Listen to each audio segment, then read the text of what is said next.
সদ্গ্রন্থ পাঠ শ্রী সত্যেন্দ্রনাথ মজুমদারের বিবেকানন্দ চরিত। যুগ প্রবর্তক বিবেকানন্দ এই অধ্যায় থেকে ধারাবাহিকভাবে আজকে পর্ব 194 পাঠ করছি। 15ই ফেব্রুয়ারি সোমবার স্বামীজি মাদ্রাজ হইতে কলিকাতাগামী জাহাজে আরোহণ করিলেন। কলম্বো হইতে মাদ্রাজ পর্যন্ত অবিশ্রান্ত বক্তৃতা, কথোপকথন, দেখা সাক্ষাৎ ইত্যাদিতে তিনি ক্লান্ত হইয়া পড়িয়াছিলেন। লোকমান্য তিলক তাহাকে পুনা যাইবার অনুরোধ করিয়া পত্র লিখিয়াছিলেন, কিন্তু প্রবল ইচ্ছা সত্ত্বেও স্বামীজি পুনা যাত্রা স্থগিত রাখিলেন। কয়েকদিন বিশ্রামের আশায় তিনি স্থলপথ বর্জন করিয়া জলপথে কলিকাতা যাত্রা করিলেন। মনে ভাবিতে লাগিলেন, এই অভিনন্দন সভার বক্তৃতার পালা শেষ করিয়া কবে হিমালয়ের ক্রোড়ে বিশ্রাম লাভ করিব। স্বামী বিবেকানন্দের ভারতে প্রত্যাবর্তনের সংবাদ প্রচারিত হইবার পর হইতেই বাংলাদেশ, বিশেষত কলিকাতা নগরী সাগ্রহে তাহার শুভাগমন প্রত্যাশা করিতেছিল।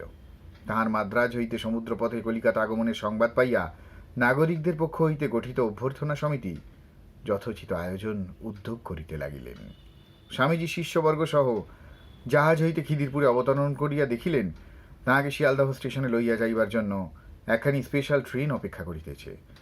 ভোর 7:30 সময় ট্রেন ধীরে ধীরে প্ল্যাটফর্মে প্রবেশ করিল।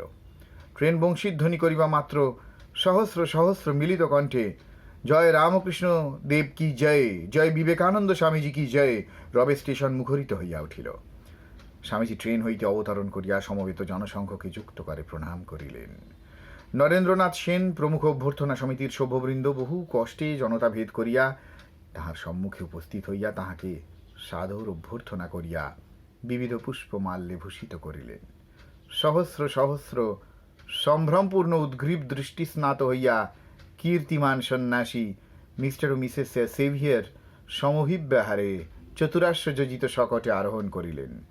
যুবকগণ গাড়ির ঘোড়া খুলিয়া দিয়া নিজেরাই গাড়ি টানিয়া লইয়া যাইতে লাগিলেন।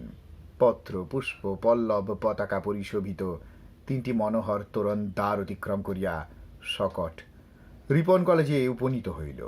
তথায় কিয়ৎকাল সমাগত সুধীবৃন্দকে সময়োচিত শিষ্টালাভে পরিতৃপ্ত করিয়া স্বামীজি বিদায় গ্রহণ করিলেন। বাগবাজারের পশুপতিনাথ বসুর আলয়ে সেদিন ভিক্ষা গ্রহণ করিবার জন্য তিনি গুরু ভ্রাতাগণ সহ ইতপূর্বেই আহুত হইয়াছিলেন। মধ্যাহ্নকালে তথায় যাপন করিয়া অপরাহ্নে তিনি সদল বলে কাশীপুরের গোপাললাল শীল মহাশয়ের বাগান বাটিতে গমন করিলেন। তাহার পাশ্চাত্য শিষ্য শিষ্যাগণ সহ বাস করিবার জন্য উহা অস্থায়ীভাবে অভ্যর্থনা সমিতির কর্তৃপক্ষ প্রদান করিয়াছিলেন।